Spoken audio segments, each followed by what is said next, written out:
અને રાજ્યમાં છેલ્લા ઘણા સમયથી ખનીજ માફિયાઓ બેફામ બન્યા છે। નદી ગેરકાયદેસર બ્રિજ બનાવી દેવાની ઘટના તો તમે જોઈ જશે, પરંતુ છોટાઉદેપુર જિલ્લામાં પણ રેતી ચોરી માટે કોતર ઉપર આવેલું ગેરકાયદે નાળું બનાવી દેવામાં આવ્યું। આ તમે નાળું જે જુઓ છો એ ગેરકાયદેસર છે।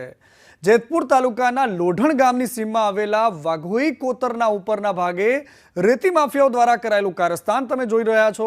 રેતી સ્ટોક કરવા માટે જમીન પણ એને કરાવી દેવામાં આવી હતી, અને પરંતુ ખેતરમાં જવાનો કોઈ જ રસ્તો નહોતો હોવાથી રસ્તામાં પડતા કોતર ઉપર જ મંજૂરી વગર આખું નાળું બનાવી દીધું। ગામે ગેરકાયદેસર નાળું બનાવવામાં આવેલ છે તે આપ શ્રીના માધ્યમથી જાણ કરવામાં આવેલ છે, અને તે બાંધકામ અટકાવવા માટે તુરંત કાર્યવાહી કરવામાં આવશે।